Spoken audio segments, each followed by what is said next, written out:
Здравствуйте, мои уважаемые зрители! На дворе у нас 7 марта, и сегодня в своем первом материале я хочу сразу ответить на массу вопросов, которые мне задают, и заодно внести ясность в очень важный вопрос. А именно, как построена тактика обороны страны со стороны ВСУ. Почему это так важно? Потому что непонимание вообще, как все это работает, хотя бы на самом простом элементарном уровне, вносит в сумятицу ряды. Как относиться к тому или иному удару, контрудару, чем это вызвано и когда все это закончится в том или ином регионе. Вот сейчас, кратко, в течение нескольких минут, я вам все расскажу.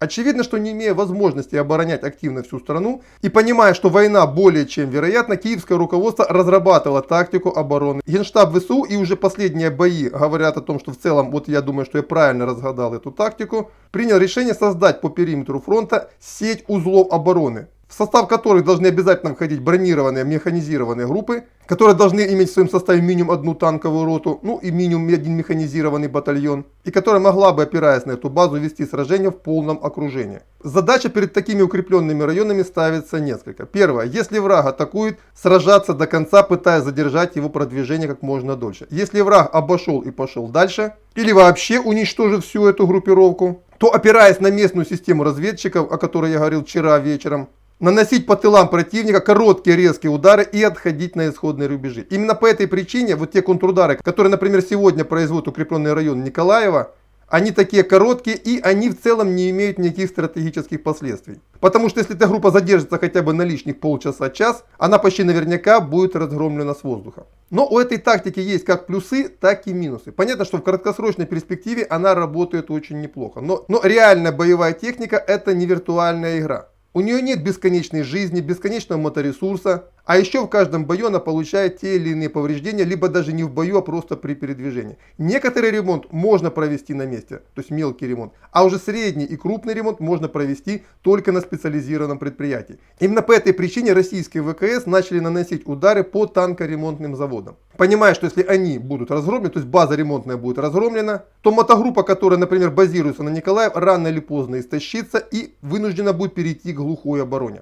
Либо подставится под удар и, соответственно, будет разгромлена. Ну и, соответственно, каждый бой — это расход боеприпасов, а также поражение артиллерии контрбатарейной борьбой. Поэтому, когда я сейчас читаю украинские паблики, которые восхищаются той или иной контроперацией со стороны того или иного узла обороны, их восторг понятен. Только они не понимают, что это бесконечно продолжаться не может. А еще они не понимают того, что как только центр обороны, вот этот узел, падает, вся оборона этого района рассыпается как карточный домик. И примером тому является оборона города Херсона. Когда центральная группа района была разгромлена, сопротивление на огромной территории сразу исчезало. А российская армия выходила на оперативный простор. А еще сопротивление исчезает, когда бронегруппа в том или ином районе жестко блокируется. Как это мы видим на примере Чернигова. Почему по Чернигову, почему по Чернигову так часто работает российская авиация и артиллерия? Потому что именно Чернигов является такой узловой точкой обороны. Там сконцентрирована очень мощная бронегруппа, которую, если не держать в железных тисках, она будет наносить очень существенные удары по российским тылам.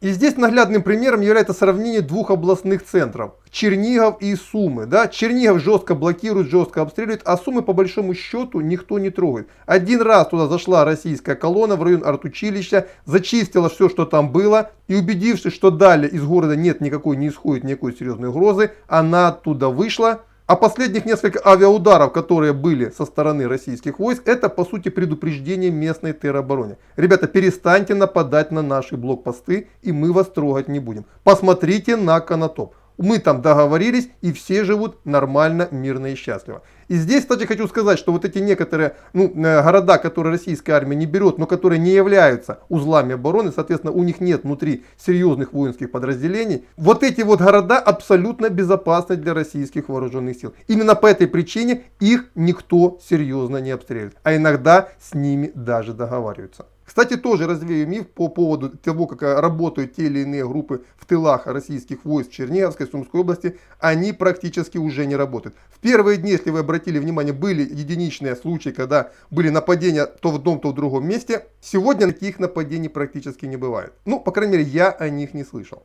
Ну и теперь, понимая, как работает схема, мы понимаем суть происходящего на фронте. Если мы посмотрим на большую карту Украины, то уже очевидно, если с юга на север будем перечислять, такие узлы обороны созданы в Одессе, Николаеве, в Херсоне. Но Херсонская группа была уничтожена, поэтому и получился тот прорыв на север Николаевской области. И вследствие того, что получился этот самый прорыв, срочно из резервов ВСУ вынуждены были сформировать новые узлы сопротивления в Кривом Роге и в районе Южноукраинска. Я сказал, вот 4 дня назад в Южноукраинск была заведена очень мощная бронегруппа. И судя по тому, что мы видели в Вознесенске, именно эта бронегруппа наносила короткий удар в Вознесенск. И опять же, она не пошла дальше по той причине, что она не может просто взять и пойти дальше. Она может нанести короткий удар, там 20-30 километров, и быстро вернуться обратно, пока не попала под удар авиации.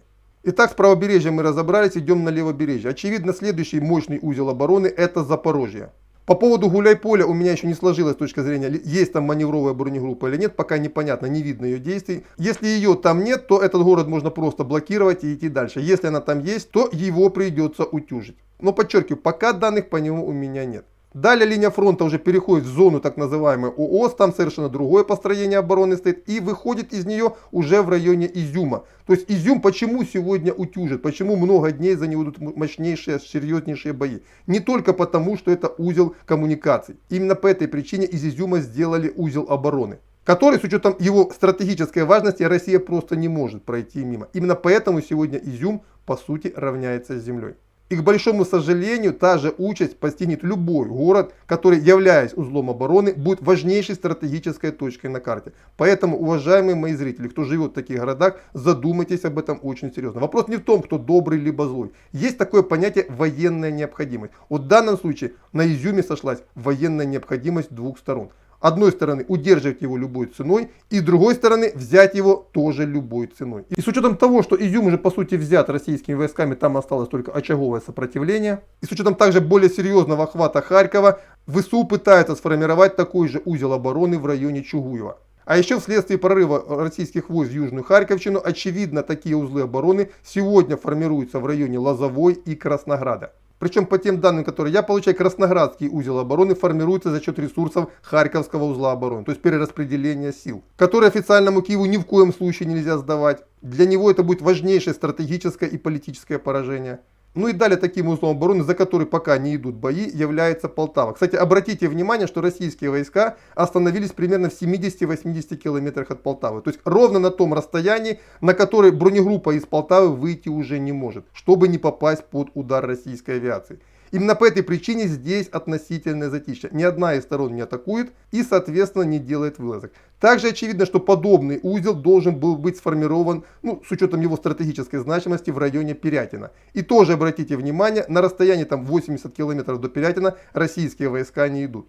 Соответственно, Пирятинский узел обороны, который уже очевидно создан, он пока бездействует. И далее, с учетом прорыва российских войск на окраины Киева, очень похоже, что формируется аналогичный узел обороны в районе Переяславля.